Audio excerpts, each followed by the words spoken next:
Bonjour à tous et bienvenue à Catch Club. Comme chaque dimanche, on se retrouve pour les news et aujourd'hui on va parler de Mustafa Ali, de Finn Balor, de Sami Zayn et de plusieurs rumeurs qui concernent le Royal Rumble et également The Undertaker. Et justement par rapport au Royal Rumble, je tiens à rappeler que le show aura lieu dans la nuit du samedi 29 janvier au dimanche 30 janvier à 2h du matin heure française. Donc le show aura bien lieu un samedi soir et non un dimanche soir. Et donc bien entendu on se retrouve samedi soir sur Twitch à 20h pour le live Kick-Off Royal Rumble, puis à nouveau à 2h du matin pour le live réaction. Et pour info, ce sera également l'occasion de fêter les 4 ans de Catch Club qui a été lancé le jour du Royal Rumble 2018. Allez, c'est parti, on démarre avec quelques brèves. Et on démarre avec une brève AEW par rapport à plusieurs catcheurs qui pourraient quitter la fédération. Alors d'abord, il faut savoir qu'apparemment en début de semaine, le contrat de Peter Avalon aurait expiré d'après le média américain PW Insider. Puis hier, donc le samedi 22 janvier, nous avons le catcheur Lio Rush qui a posté un message sur Twitter pour expliquer que son contrat avec la AEW va prendre fin le 14 février 2022 et donc il va redevenir agent libre. Et ce n'est pas tout car d'ici les 2 prochains mois nous avons également les contrats de Joey Janela, Brian Cage et Marco Stunt qui vont prendre fin avec la AEW. Et peut-être que la fédération ne va pas renouveler ses contrats. On continue avec la Ring of Honor et donc pour rappel, la ROH est actuellement en pause lors du premier trimestre 2022. Mais par contre, la fédération a bien confirmé son retour qui aura lieu lors du 1er avril 2022 avec le show Supercard of Honor. Et donc je rappelle la situation particulière du côté de la ROH actuellement, il y a 2 champions du monde. Vous avez Jonathan Gresham qui a remporté le titre en décembre lors du show Final Battle, mais vous avez également Bandido qui n'a jamais perdu son titre. Du coup, il se considère également comme champion de la ROH, et donc la fédération a actuellement 2 champions. Mais justement, la Ring of Honor vient de préciser que cette situation va être réglée lors de Supercard of Honor, car on va avoir un match entre Jonathan Gresham et Bandido afin de couronner le ROH Undisputed World Champion. On continue avec une rumeur par rapport à un changement de date pour un pay-per-view de la WWE. Il s'agit de Money in the Bank, qui pourrait être déplacé du samedi 2 juillet au dimanche 3 juillet. Car pour info, à la base, la WWE souhaitait organiser Money in the Bank le samedi 2 juillet à Las Vegas, mais le problème c'est que le même soir, l'UFC va tenir un show également à Las Vegas, et donc la WWE veut éviter d'être en concurrence directe dans la même ville avec l'UFC. On continue avec un changement de nom qui a fait énormément parler cette semaine car il concerne Walter. En effet, mardi dernier lors de NXT, Walter a battu Roderick Strong lors du main event et ensuite, il a annoncé que dorénavant, il s'appelle Gunther. Et à la base, la WWE comptait appeler Walter Gunther Stark. Donc la WWE a déposé la marque Gunther Stark, sauf qu'apparemment il n'avait pas effectué de recherche. Car si vous tapez le nom Gunther Stark dans Google, vous tombez sur la biographie d'un commandant de la marine du 3e Reich, donc un commandant qui avait des liens avec les nazis. Du coup, au final, la WWE a abandonné la marque Gunther Stark et donc Walter va simplement s'appeler Gunther. On continue avec une bonne nouvelle qui nous vient encore une fois du Québec, car le mois dernier, on avait appris que Kevin Owens avait signé un nouveau contrat avec la WWE. Et bien cette semaine, nous avons appris que Sami Zayn a également re-signé avec la WWE pour plusieurs années, et Sami Zayn l'a même confirmé sur Twitter. Donc le rêve de beaucoup de fans de voir Kevin Owens et Sami Zayn au moins une fois champion par équipe à la WWE est toujours possible. On continue avec les news et on va démarrer avec WWE 2K22 car cette semaine, 2K nous a fait plein de grandes annonces par rapport au jeu. Donc d'abord, sachez que le jeu va sortir officiellement le 11 mars 2022 et c'est bien Rey Mysterio qui sera sur la cover de l'édition standard et de l'édition Deluxe. Mais pour info, il y aura également une 3e édition qui est l'édition NWO for Life. Et là, sur la couverture, vous avez Hulk Hogan, Scott Hall, Kevin Nash et Six. Ensuite, il faut savoir que l'édition standard et l'édition Deluxe seront disponibles en version physique et en version numérique. Mais par contre, l'édition NWO for Life sera uniquement disponible en version numérique et pas de version physique.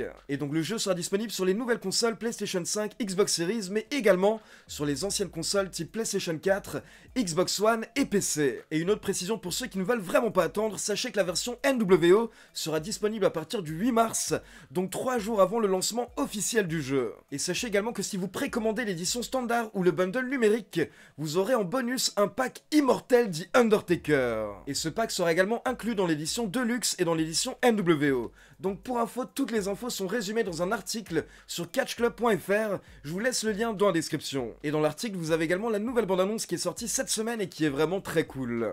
On enchaîne avec une news assez étonnante car en début de semaine, le média américain Fightful nous a informé que le champion TNT actuel Cody Rhodes n'est plus sous contrat avec la AEW. Donc Cody Rhodes est actuellement agent libre, il peut aller catcher où il le souhaite, quand il le souhaite. Et actuellement, en toute honnêteté, on ne sait pas pourquoi est-ce que Cody Rhodes n'a pas encore re-signé avec la AEW. Certains supposent que le contrat est simplement en retard, et d'autres supposent que c'est peut-être une storyline, et Cody qui tente de jouer avec les fans, mais actuellement impossible à savoir. Maintenant, je tiens à préciser qu'il n'y a absolument aucune rumeur par rapport à une potentielle présence de Cody Rhodes au Royal Rumble. Et d'ailleurs, il faut savoir que d'après la plupart des médias américains, il n'y aura absolument pas de catcheur AEW ou de catcheuse AEW lors du Royal Rumble. Et certaines personnes m'ont également dit que c'est étonnant que Cody Rhodes soit agent libre, mais en même temps, il a des parts de la AEW. Et donc pour info, c'est totalement faux, il faut savoir que Cody Rhodes n'a aucune part à la AEW. La AEW appartient à une seule personne, c'est Tony Khan, et on va dire en général à sa famille, car c'est Shahid Khan, le papa de Tony Khan, qui a financé le projet. Mais par contre, il n'y a aucun catcheur qui a des parts au sein de la AEW. Je rappelle que Cody Rhodes, les Young Bucks et Kenny Omega sont des vice-présidents exécutifs, donc ce sont simplement des employés de la AEW. Mais en plus, comme je vous l'ai dit, actuellement, Cody Rhodes n'est même plus sous contrat.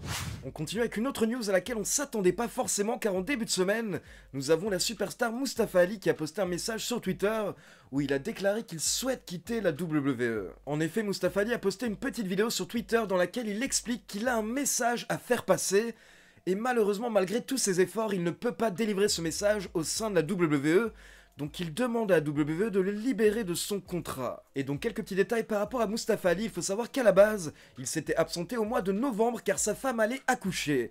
Mais pour info, Mustafa Ali avait demandé uniquement une semaine de congé parental, et donc il était prêt pour revenir dès début décembre, mais la WWE ne l'a simplement plus utilisé. Et apparemment, à côté de ça, il y a quelques semaines d'après le média américain Fightful, Mustafa Ali se serait disputé avec Vince McMahon, car Vince McMahon aurait mis à la poubelle tous les plans concernant Mustafa Ali, et il comptait lui proposer une gimmick assez folle, quelque chose qu'apparemment Mustafa Ali n'aurait jamais accepté, et du coup ça aurait mené à une embrouille entre les deux, et ce serait depuis cette dispute que Mustafa Ali n'a plus été appelé pour participer au show. Et donc depuis la demande de Mustafa Ali, nous n'avons pas eu de mise à jour officielle, mais par contre, d'après la plupart des grands médias américains, la WWE aurait contacté Mustafa Ali pour lui dire qu'il n'accepte pas sa demande, et pour le moment, il souhaite le garder sous contrat. Et les médias américains supposent que la WWE a refusé car elle ne souhaite pas voir Mustafa Ali dans une autre fédération.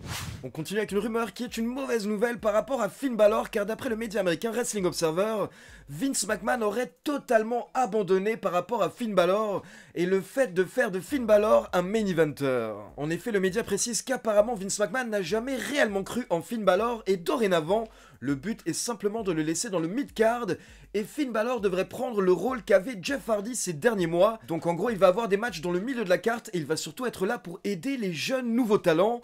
Mais par contre, il ne devrait plus avoir de push vers le main event. Mais à côté de ça, le Wrestling Observer précise qu'on ne doit pas s'inquiéter pour Finn Balor. La WWE ne risque pas de le virer malgré son gros contrat, car la WWE ne souhaite absolument pas le voir chez la concurrence, notamment du côté de la AEW. On enchaîne avec une rumeur par rapport au Royal Rumble match masculin, car d'après plusieurs médias américains, les superstars NXT Bron Breakker et Gunther pourraient être présents lors du Royal Rumble match. En tout cas, apparemment, le champion NXT et Gunther sont tous les deux prévus pour être dans l'arène lors du Royal Rumble. Et ces dernières années, on a souvent des catcheurs de NXT qui étaient utilisés lors des Rumble match.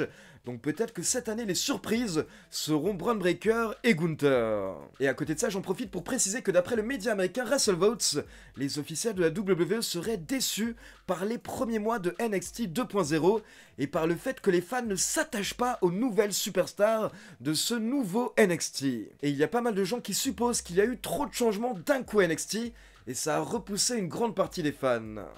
Et donc on termine avec une news qui nous vient du média américain PW Insider qui a déclaré cette semaine que The Undertaker sera au Royal Rumble, et depuis nous avons plein de fans qui s'emballent sur internet, mais pour info, The Undertaker sera bien au Royal Rumble, mais peut-être qu'il n'apparaîtra pas, car en fait le média américain PW Insider a expliqué que The Undertaker sera au Royal Rumble pour observer le Royal Rumble match féminin, vu que sa femme Michelle McCool y prendra part. Donc la raison principale de la présence de Taker au Rumble est simplement le fait qu'il veut voir sa femme catcher, mais à côté de ça, il pourrait également tourner des petites vidéos pour Peacock et pour le WWE Network.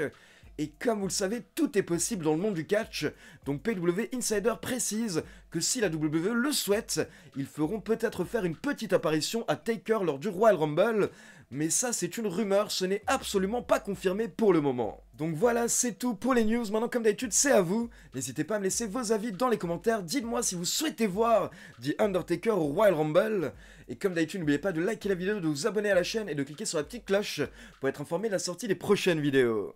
Ciao tout le monde!